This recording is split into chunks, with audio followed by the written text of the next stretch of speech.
Numerical मैंने इस video में लिया है, ये आपके बोर्ड एग्जाम में कई बार पूछे जा चुके हैं और इस बार भी पूछे जा सकते हैं।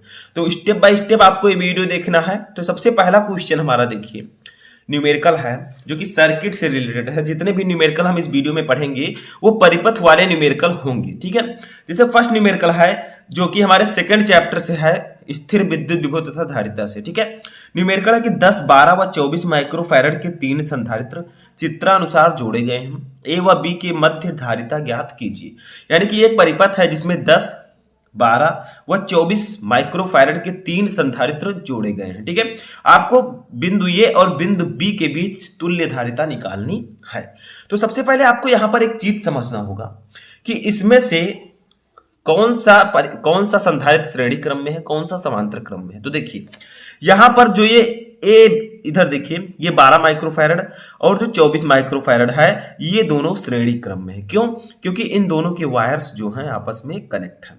और देखिए यहां पर क्या है, बिंदु बी आ जाता है, यहां पर बिंदु ये है और जो 10 माइक्रोफैरड है ये इन दोनों के बीच में है, यानी कि किसी के संपर्क में नहीं है, ठीक है। तो ये आपका क्या होगा, 10 माइक्रोफैरड, 12 माइक्रोफैरड और 24 माइक्रोफैरड जो है आपके ये है श्रेणी क्रम में, ठीक है। तो मान लेते हैं ये है C1, ये है C2 और ये है C3, ठीक है। इसको ऐसे मान लेते हैं। तो मान लीजिए C1 हमें दिया गया है, पहले संधारित्र की धारिता जो दी गई है वो 12 माइक्रोफैरड दी गई है, ठीक है। उसके बाद में C2 दी गई है 24 माइक्रोफैरड, 24 माइक्रोफैरड। उसके बाद में C3 दिया गया है 10 माइक्रोफैरड, 10 माइक्रोफैरड, ठीक है। अब क्या करना है हमें, देखिए 12 माइक्रोफैरड और 24 माइक्रोफैरड के संधारित्र श्रेणी क्रम में है, ठीक है। तो हम यहां पर लिखेंगे 12 माइक्रोफैरड तथा 10 माइक्रोफैरड के संधारित्र श्रेणी क्रम में है, श्रेणी क्रम में है, ठीक है। तो इसका एक फॉर्मूला होता है, वो क्या होता है, 1/c = 1/c1 + 1/c2, 1/c1 + 1/c2। अगर आपके पास एक और संधारित्र है तो 1/c3 आप लिख दीजिए, क्योंकि हमारे पास 2 संधारित्र हैं, ठीक है। तो यहां पर 1/c = हो जाएगा, देखिए 1/c1, C1 की वैल्यू है 12 माइक्रोफैरड तो 12 लिख देंगे, प्लस 1/c2 की वैल्यू है 24 माइक्रोफैरड तो 24 लिख देंगे। इसको थोड़ा सा सॉल्व करेंगे तो ये हो जाएगा 24 और 12 का एलसीएम कितना होगा बताइए। 24 और 12 का एलसीएम हो जाएगा आपका 24, ठीक है। 24, 12 का एलसीएम 24 ही होगा। 12 दूना 24, 2 अक्कम 2 प्लस 24 अक्कम 24 और 1, ठीक है। तो ये आपका हो जाएगा कितना, 1/c = 3/24, 2 और 1 जुड़ जाएगा 3/24। तो इसको अगर हम लिखना चाहें c = तो क्या लिख सकते हैं बताइए।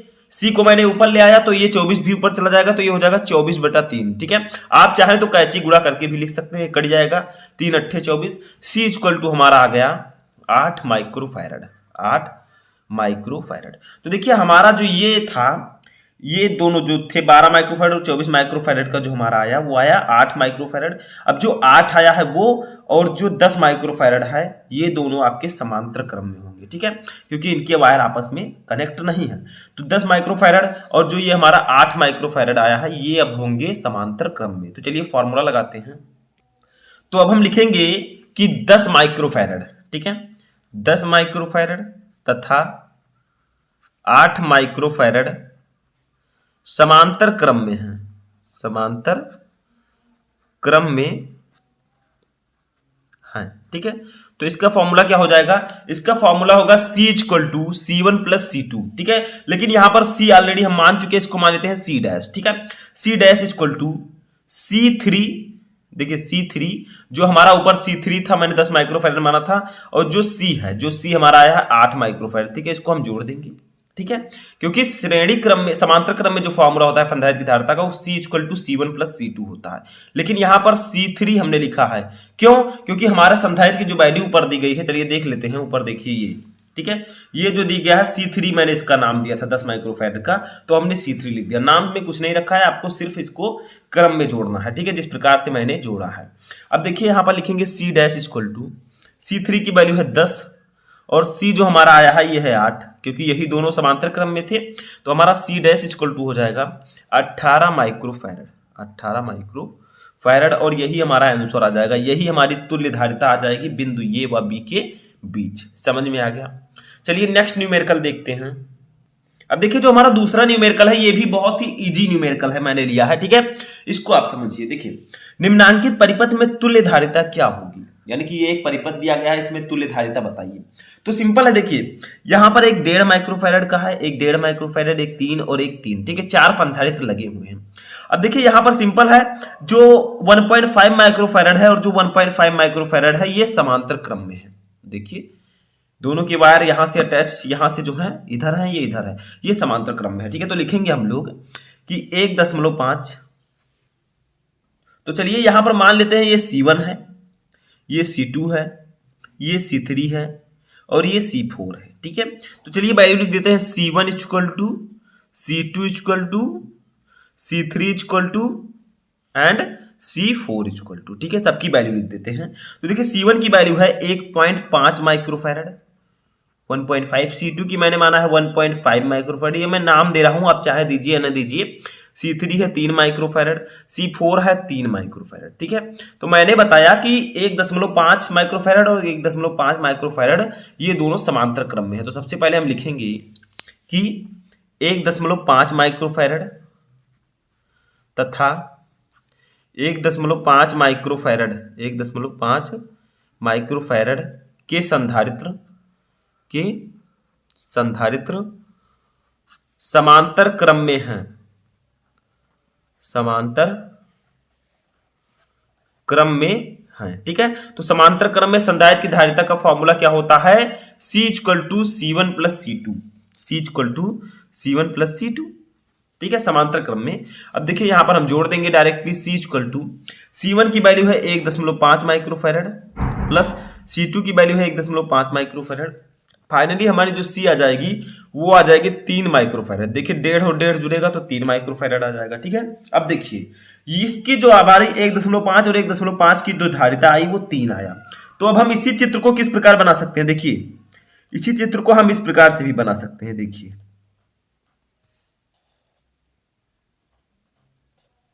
कुछ इस प्रकार से, ठीक है। इसी चित्र को हम इस प्रकार से बना सकते हैं, जो कि 3 माइक्रोफैरड है, हमारा 3 माइक्रोफैरड है और 3 माइक्रोफैरड है। देखिए इसकी और इसकी धारिता जोड़ने पर 3 आई, तो इस प्रकार से अब ये चित्र बन जाएगा। इसको हमने C3 माना था, ये हमारा C आया है और ये है C4, ठीक है। तो अब हम लिख सकते हैं कि 3 माइक्रोफैरड, 3 माइक्रोफैरड और 3 माइक्रोफैरड के संधारित्र अब श्रेणी क्रम में है, ठीक है। तो यहां पर लिखेंगे 3 माइक्रोफैरड, 3 माइक्रोफैरड, या आप C लिख सकते हैं, ठीक है। C3 C4 जो है श्रेणी क्रम में है। तो देखिए 3 माइक्रोफैरड तथा 3 माइक्रोफैरड के संधारित्र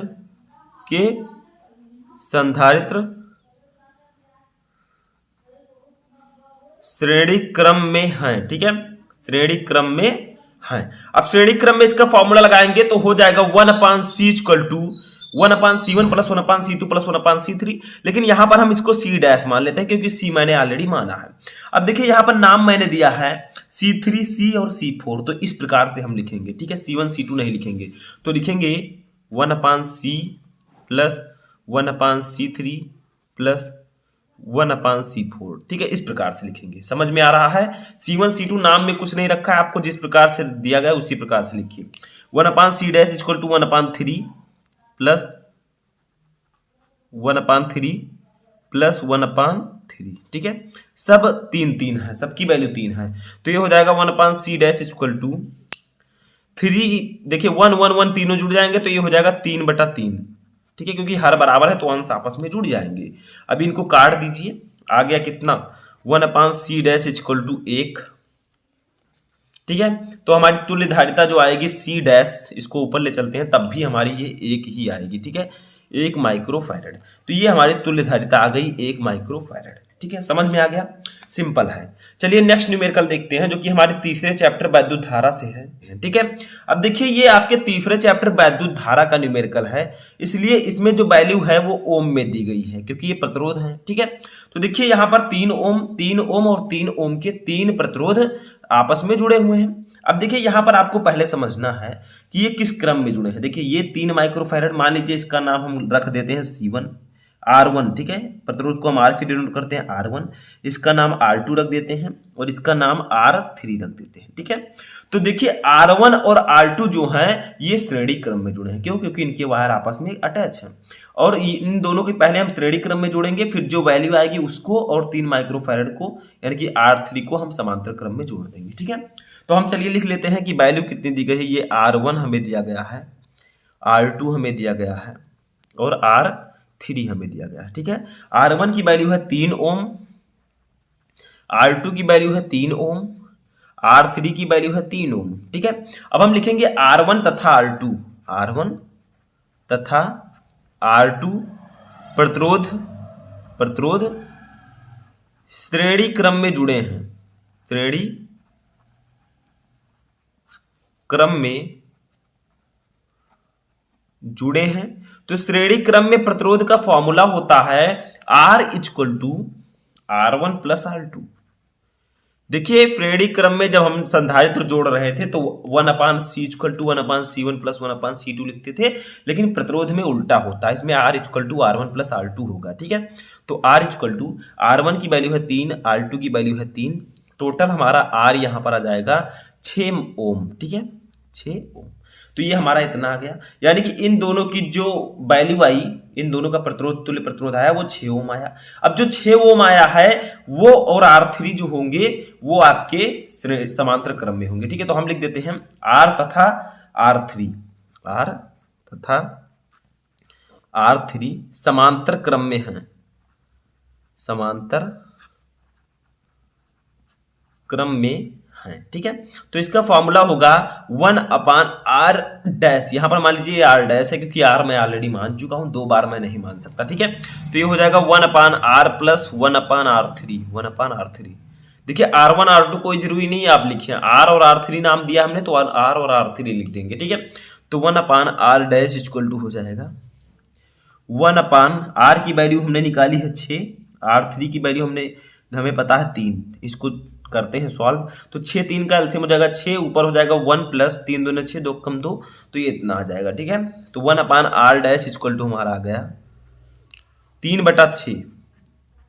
अब यहां पर हम कैंची गुणा भी कर सकते हैं या लिख सकते हैं इसको R डैश इक्वल टू 6/3। ठीक है, 6/3 इसको कट करेंगे 2 आ जाएगा, तो R डैश इक्वल टू हमारा आ जाएगा 2 ओम, 2 ओम। ठीक है, और यही हमारा तुल्य प्रतिरोध आ जाएगा ये व बी के बीच। समझ में आया? न्यूमेरिकल हमारा क्या है, देखिए चित्रानुसार संयोजन के समतुल्य संधारित्र की गणना कीजिए।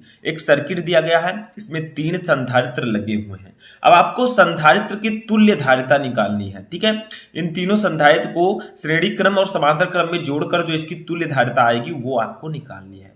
तो सबसे पहले आपको ये ध्यान देना है कि इस परिपथ में कौन सा संधारित्र किस क्रम में जुड़ा हुआ है।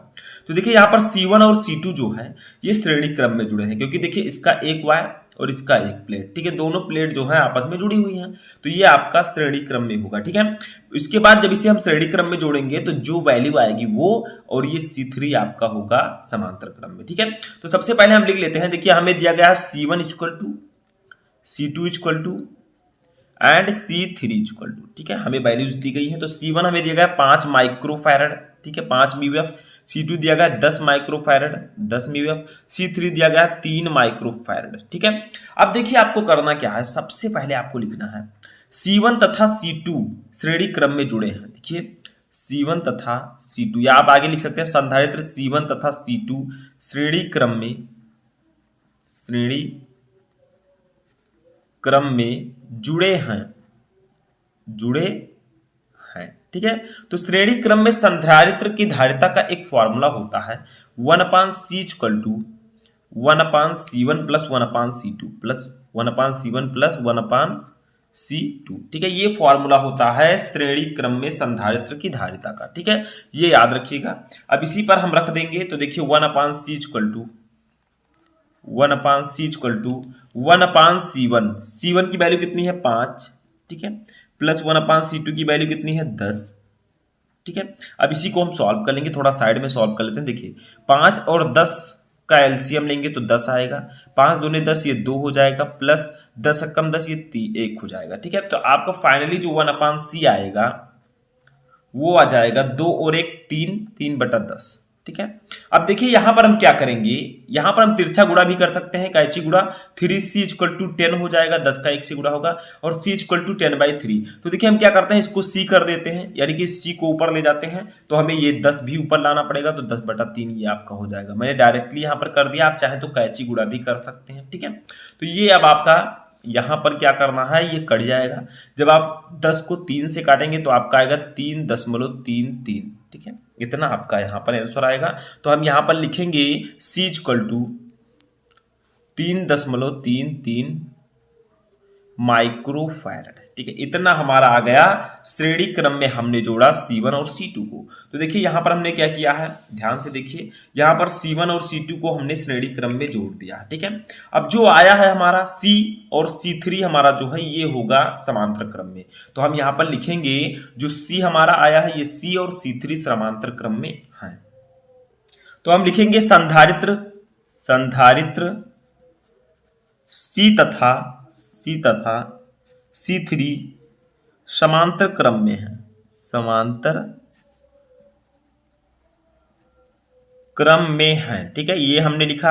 अब देखिए हम यहां पर इसका फॉर्मूला लिखेंगे, तो इसका फॉर्मूला होता है C equal to C1 plus C2, लेकिन हम यहां पर C डैश मानेंगे क्योंकि C हमने ऑलरेडी यहां पर लिख दिया है, ठीक है। देखिए C हमने लिखा है, अब ये हो जाएगा C प्लस C3, ये आप लिख सकते हैं, ठीक है। यहां पर C equal to C1 plus C2 होता है, लेकिन आपका C और C3 है तो आप C और C3 लिख सकते हैं, दोनों संधारित्र को आप प्लस करके लिख दीजिए। यहां पर जो तुल्य धारिता आ जाएगी C dash equal to C की वैल्यू है 3.33 और C3 की वैल्यू है 3, तो यहां पर जो हमारी तुल्य धारिता आ जाएगी वो आ जाएगी 6.33।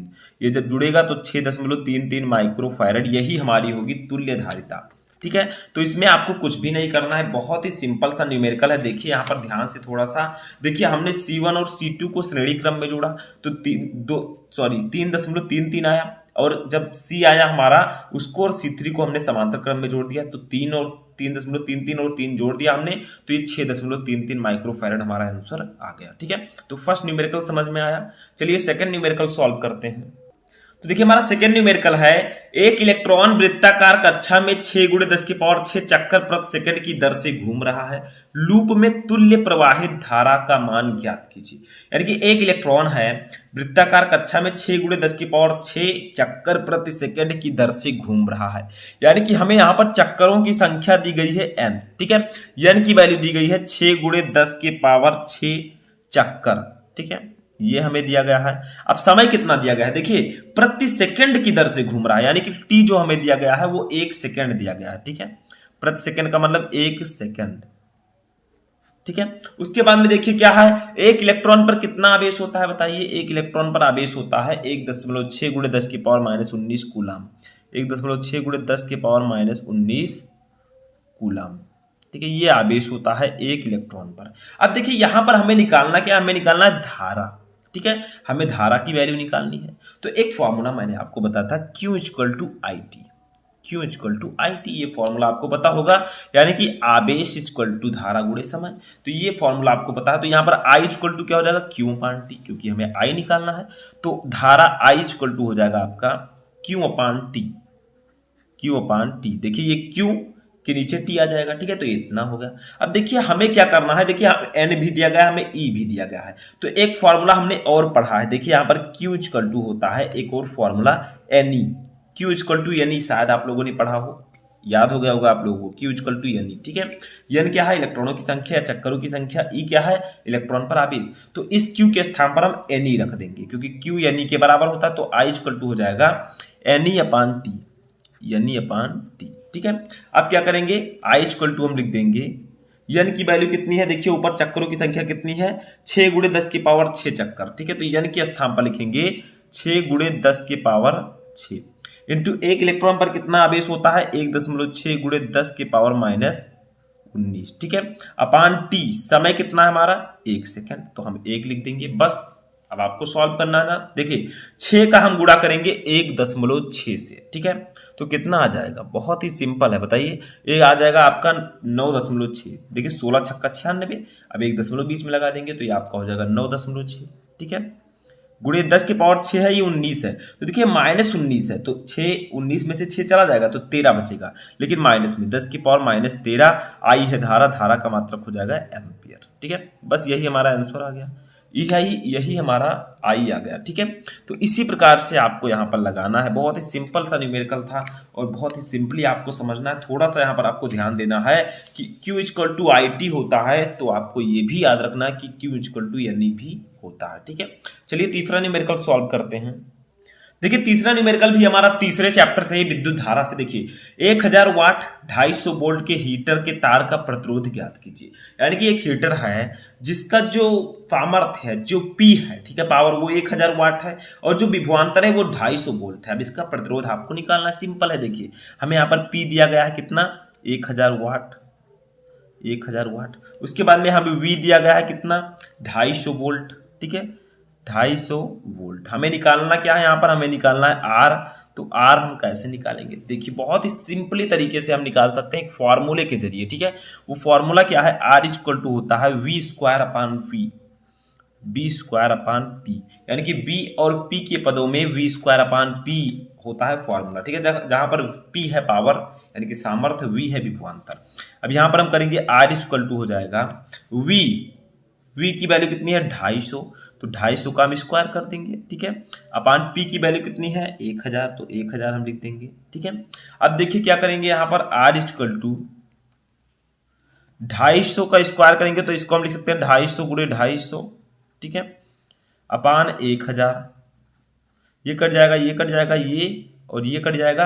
आपका बचा क्या, देखिए 25 का 25 से गुणा कर देंगे, हमारा ऊपर बचा 25 × 25, तो ये हो जाएगा 625, ठीक है, बटा नीचे बचा है 10, क्योंकि 2 जीरो कट गया। अब जब आप 625 को 10 से भाग देंगे तो क्या होगा बताइए, एक दशमलव हमारा बीच में लग जाएगा, ठीक है, तो ये हो जाएगा 62.5 ओम, ठीक है। और यही हमारा आंसर हो जाएगा, ठीक है, 62.5 ओम हमारा आंसर यहाँ पर आ जाएगा प्रतिरोध। तो सिंपल है, आपको फॉर्मूला सिर्फ याद रखना है, ये ऊपर वाला R = V²/P, आप आसानी से प्रतिरोध यहाँ पर निकाल सकते हैं, ठीक है। चलिए लास्ट न्यूमेरिकल देखते हैं, चौथा न्यूमेरिकल। देखिए हमारा चौथा न्यूमेरिकल हमारे चौथे चैप्टर से है, गतिमान आवेश और चुंबकत्व। न्यूमेरिकल क्या कि एक लंबे सीधे तार में 10 एम्पियर विद्युत धारा प्रवाहित हो रही है। इससे 10 सेंटीमीटर दूरी पर स्थित बिंदु पर उत्पन्न चुंबकीय क्षेत्र की तीव्रता ज्ञात कीजिए।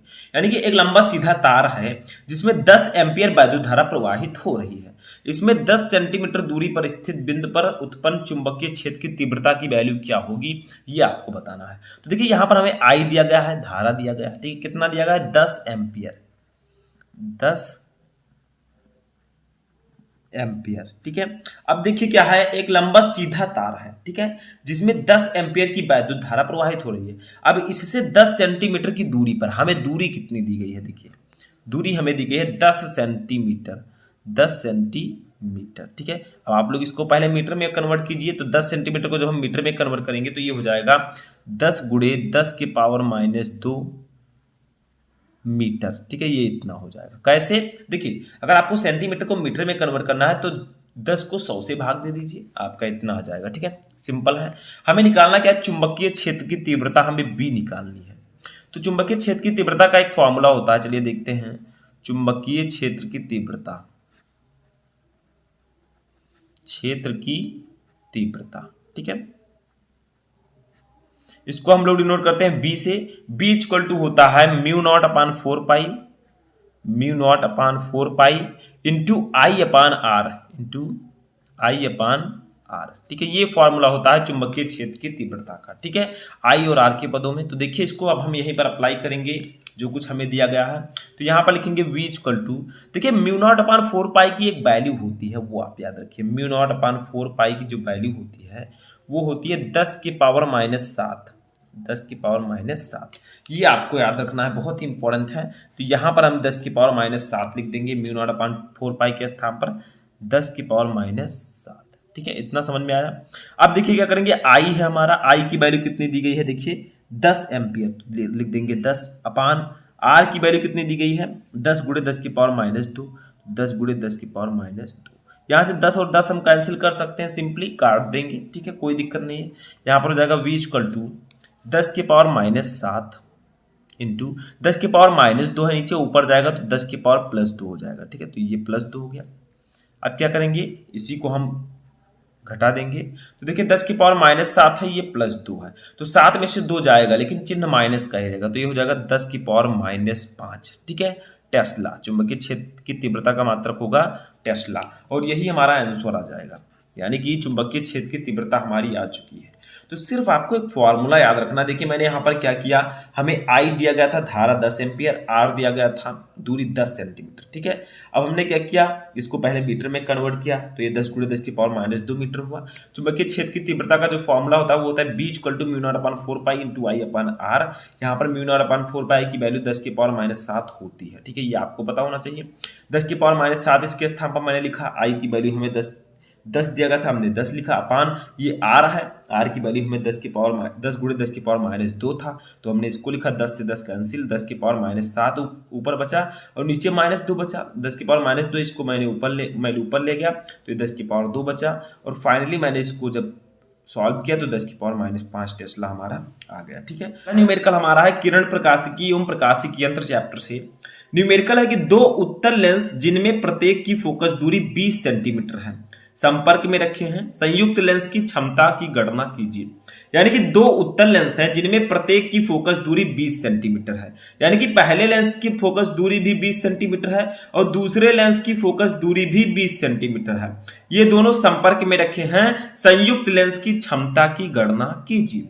तो देखिए हमें दिया गया है P1, हमें क्या दिया गया, F1, सॉरी हमें दिया गया है F1, यानी कि पहले लेंस की फोकस दूरी हमें दी गई है कितना, 20 सेंटीमीटर, 20 सेंटीमीटर, ठीक है। अब देखिए हमें दूसरे लेंस की फोकस दूरी भी दी गई है कितना, इसकी भी फोकस दूरी है 20 सेंटीमीटर। देखिए प्रत्येक की फोकस दूरी लिखी गई है, तो इसकी भी फोकस दूरी है 20 सेंटीमीटर। तो सबसे पहले हम क्या करते हैं, सबसे पहले हम पहले लेंस की क्षमता निकाल लेते हैं, ठीक है। तो पहले लेंस की क्षमता कैसे निकालेंगे, लिखते हैं यहां पर, पहले उत्तल लेंस की क्षमता, उत्तल लेंस की क्षमता, ठीक है। तो पहले उत्तल लेंस की क्षमता हम लोग निकाल लेते हैं, तो इसको हम डिनोट करेंगे P1 से। देखिए पहले लेंस की क्षमता है तो इसे हम P1 से डिनोट करेंगे, और मैंने एक फॉर्मूला आपको बताया है कि P = होता है 1/f, 1/f मीटर में, ठीक है, मीटर में। यानी कि क्या कहा गया यहां पर कि P = होता है 1/f मीटर में, ठीक है। तो अगर आपका f सेंटीमीटर में दिया गया है तो इसी फॉर्मूले को आप लिख सकते हैं P = 100/f, 100/f। इस प्रकार से भी आप लिख सकते हैं अगर आपकी फोकस दूरी सेंटीमीटर में दी गई है तो, ठीक है। तो यहां पर हमारा P1 है, तो हमारी जो फोकस दूरी है सेंटीमीटर में दी गई है, तो हम इस फॉर्मूले को अप्लाई करेंगे, दोनों सेम फॉर्मूला है, ठीक है। यहां पर f सेंटीमीटर में होगा तो 100/f है, तो देखिए यहां पर हम लिख सकते हैं इस फॉर्मूले को 100/f1, ठीक है। देखिए पहले लेंस की फोकस दूरी है तो हम f1 लिखेंगे, ठीक है। अब देखिए यहां से हम निकाल लेंगे P1 = कितना हो जाएगा, ये 100/f1 की वैल्यू कितनी है, 20, ठीक है, कितनी है 20, इसको काट देंगे तो 20 पंचे 100, ठीक है, कितना हो जाएगा 20 पंचे 100। तो हमारा ये कितना आ गया, P1 की वैल्यू कितनी आ गई, पहले लेंस की क्षमता कितनी आ गई, ये आ गया 5 डायोप्टर। देखिए लेंस की क्षमता का मात्रक होता है डायोप्टर, इसको हम लोग D से डिनोट करते हैं, तो ये हमारे पहले लेंस की क्षमता आ गई, ठीक है। अब हम क्या करेंगे, दूसरे उत्तल लेंस की क्षमता निकालते हैं, दूसरे उत्तल लेंस की क्षमता, उत्तल लेंस की। देखिए मैं डीपली समझाता हूं ताकि आपको हमेशा याद रहे, ये रटाने वाला काम मैं नहीं करता हूं, ठीक है। तो आपको क्या करना है, दूसरे उत्तल लेंस की क्षमता आपको निकालनी है, तो P2, दूसरे लेंस के लिए हम P2 यूज करते हैं, तो P2 = हो जाएगा 100/f2, 100/f2, ठीक है। अब इसको भी सॉल्व कर लेते हैं, थोड़ा साइड में देखिए, 100 आपका ऐसे ही रहेगा, f2 की वैल्यू भी आपकी दी गई है 20, तो उतना ही आएगा P2 भी, ठीक है। तो P2 दूसरे लेंस की क्षमता जो हमारी आई वो भी कितना आ गया, देखिए ये 20 पंचे 100, तो ये आपका आ गया 5 डायोप्टर। P2 की वैल्यू भी 5 डायोप्टर आई, लेकिन हमें संयुक्त लेंस की क्षमता निकालनी है। देखिए क्वेश्चन में आपके क्या है, ऊपर देखिए थोड़ा सा ध्यान से देखिए, संपर्क में रखें संयुक्त लेंस की क्षमता ज्ञात कीजिए। तो दोनों संपर्क में रखे हैं तो एक फॉर्मूला आपको याद रखना है, ठीक है। संपर्क में रखे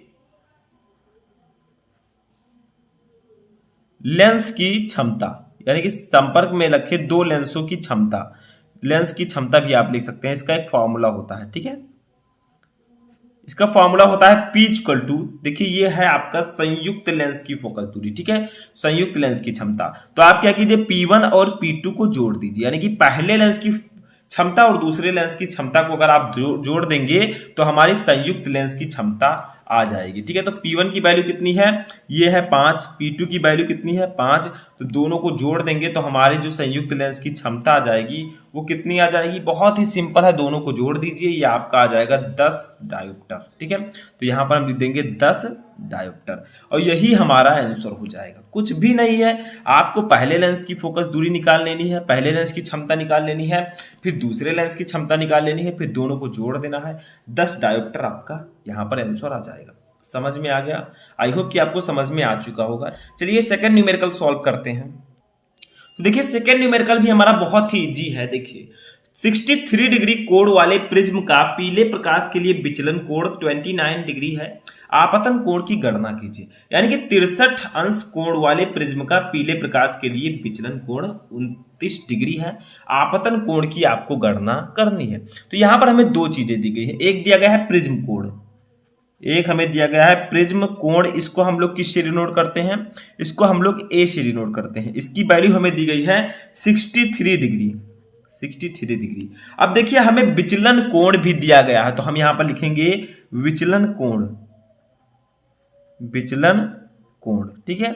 इसको हम लोग डिनोट करते हैं किससे, इसको हम लोग डिनोट करते हैं डेल एम से, डेल एम। ये हमें दिया गया है 29 डिग्री, ठीक है। हमें निकालना क्या है, देखिए आपतन कोण की गणना कीजिए। तो आपतन कोण हमें यहां पर निकालना है, आपतन कोण, ठीक है, आपतन कोण। इसको हम लोग किससे डिनोट करते हैं, इसको हम लोग डिनोट करते हैं आई से, ये हमें यहां पर निकालना है। तो एक फॉर्मूला होता है आपतन कोण का, वो क्या होता है, I equal to A plus del M by two, A plus del M by 2, ठीक है। ये फॉर्मूला होता है हमारा आपतन कोण का, ठीक है, ए और डेल एम के पदों में। तो ये फॉर्मूला आप लोग याद रखिएगा, इसी पर हम लोग वैल्यू रख देंगे, आपका न्यूमेरिकल लग जाएगा। तो आई इक्वल टू हो जाएगा, ए की वैल्यू कितनी है, देखिए ऊपर 63 डिग्री, डेल एम की वैल्यू है 29 डिग्री, 2 आपका ऐसे ही रहेगा।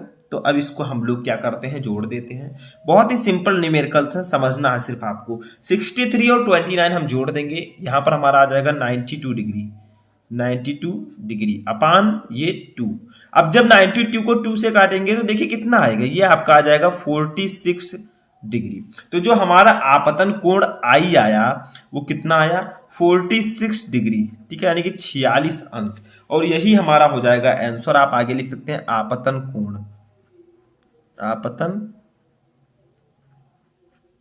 कोण, ठीक है। बस यही हमारा आंसर आ गया, आई इक्वल टू 46 डिग्री। समझ में आया? बहुत ही सिंपल सा न्यूमेरिकल था, ये फॉर्मूला आपको याद रखना है बस।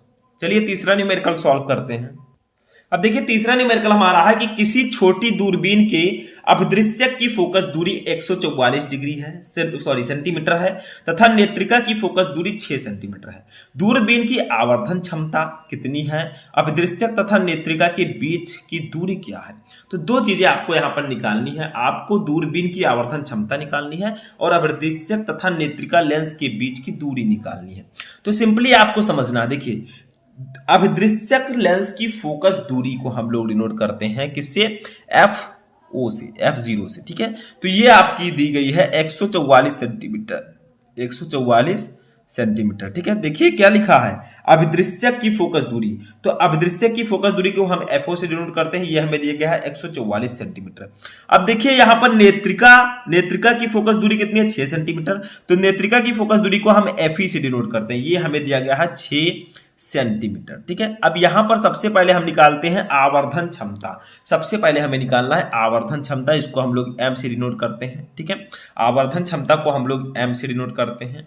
और हमें क्या निकालना है, अभिदृश्यक तथा नेत्रिका के बीच की दूरी हमें डी निकालनी है। तो सबसे पहले हम आवर्धन क्षमता निकालते हैं। तो देखिए यहां पर दूरबीन की आवर्धन क्षमता का एक फॉर्मूला होता है। देखिए दूरबीन की आवर्धन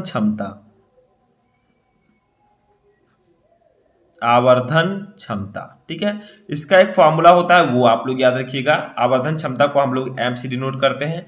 एम इक्वल टू होता है एफओ माइनस एफओ अपान एफई, माइनस एफओ अपान एफई। ठीक है, यानी कि माइनस अभिदृश्यक की फोकस दूरी अपान नेत्रिका की फोकस दूरी। ठीक है, यहां पर सॉल्व करते हैं। एफओ की वैल्यू दी गई है 144 सेंटीमीटर, तो माइनस आपका आगे चिन्ह लगा रहेगा। ठीक है, अपान एफई की वैल्यू दी गई है 6, इसको कट करते हैं। सिंपली कट करेंगे तो यह आएगा 24। ठीक है, माइनस 24 आपका आ जाएगा। तो यहां पर एम जो आया, आवर्धन क्षमता जो आई, वो हमारी आ गई -24। ठीक है, -24। अब यहां पर माइनस क्या है, तो देखिए जो ऋणात्मक चिन्ह है या प्रकट करता है कि अंतिम प्रतिबिंब उल्टा है। ठीक है, तो मैं लिख देता हूं थोड़ा सा ताकि आपको समझ में आ जाए।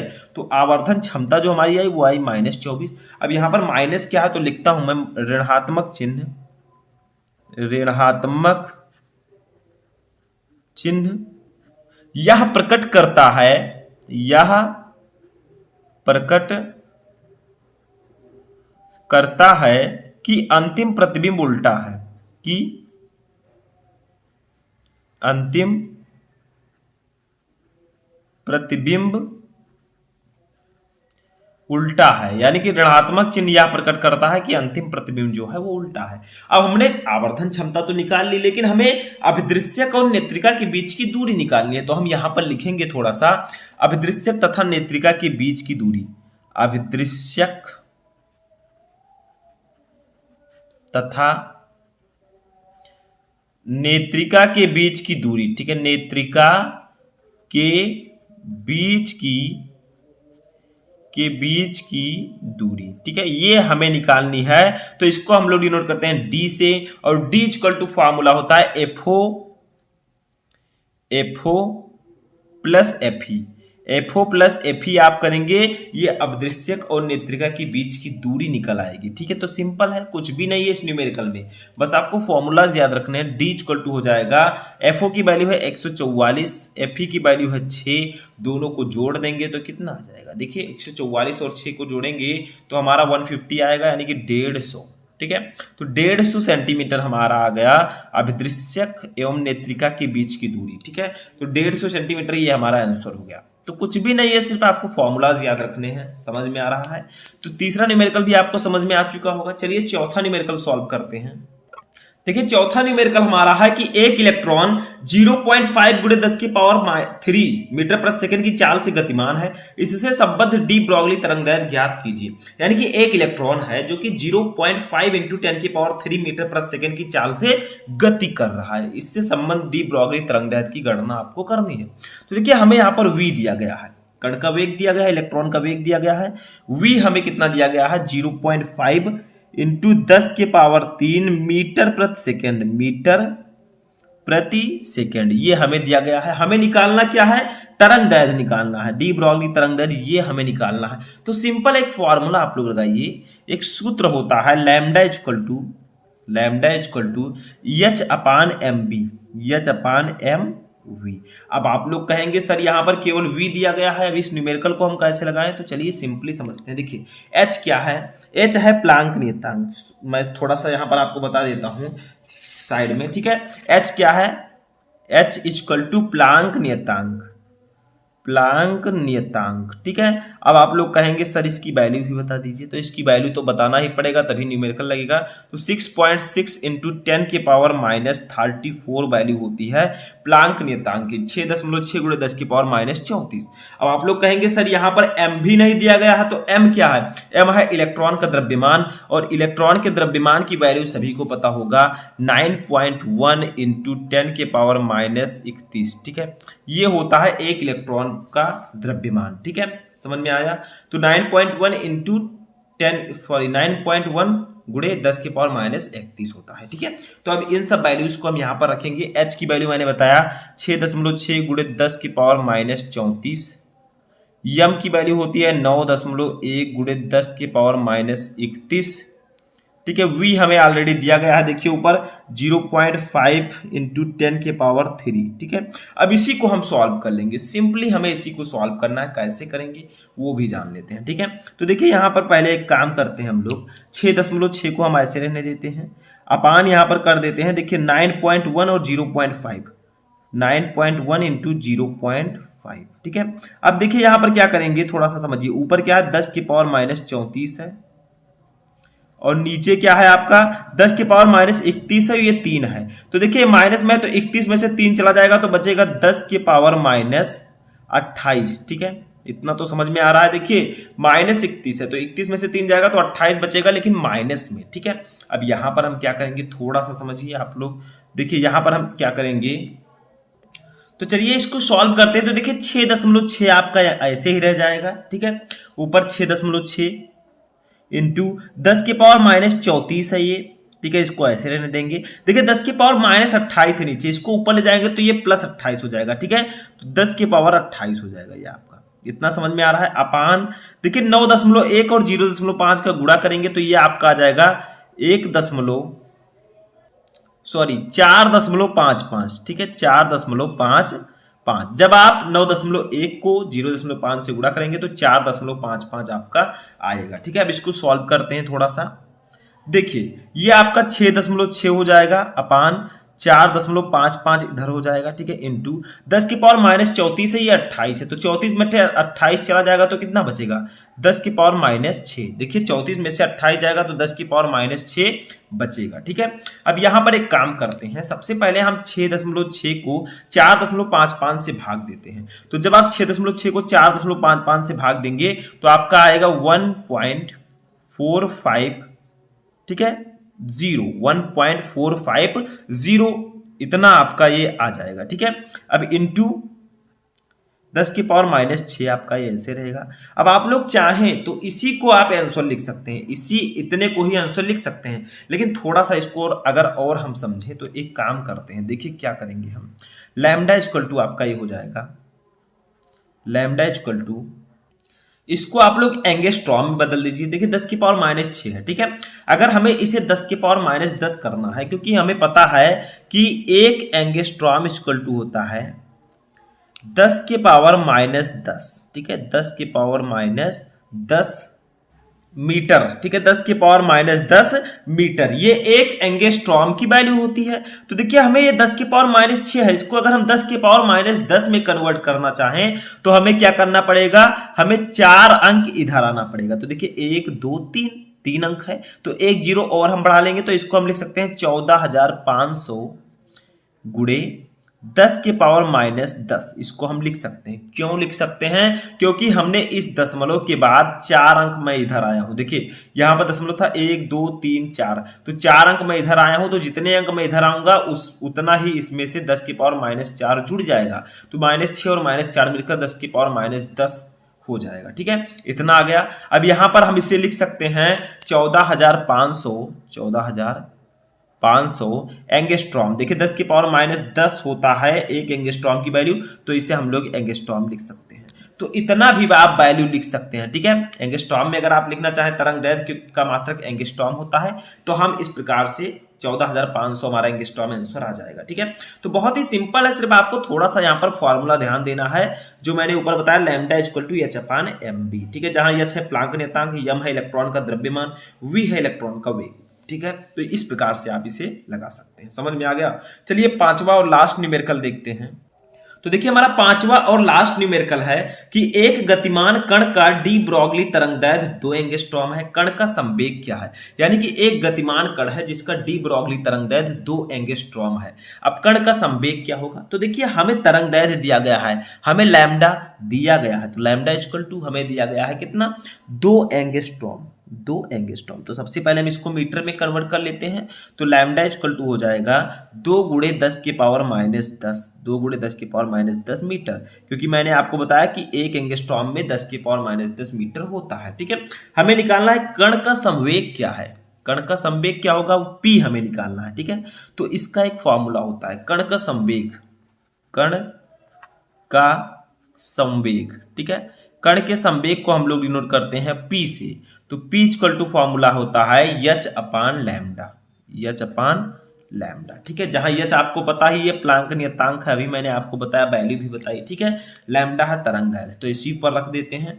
तो पी इक्वल टू हमारा हो जाएगा, एच की वैल्यू होती है 6.6 गुणे 10 के पावर माइनस 34, ठीक है।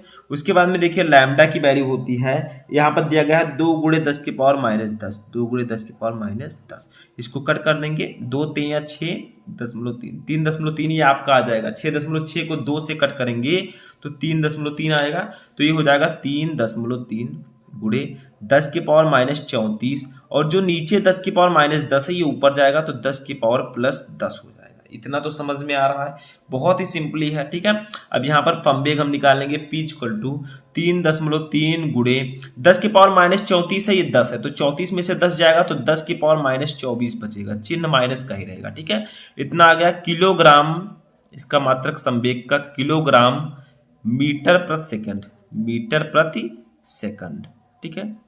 तो यही हमारा आंसर यहाँ पर आ जाएगा, ये हमारा संवेग निकल चुका है। तो सिंपली एक फॉर्मूला आप लोग याद रखिए, P equal to H upon lambda, ठीक है। जहां एच है प्लांक नियतांक, लैम्डा है तरंग दैर्ध्य। तो समझ में आ गया।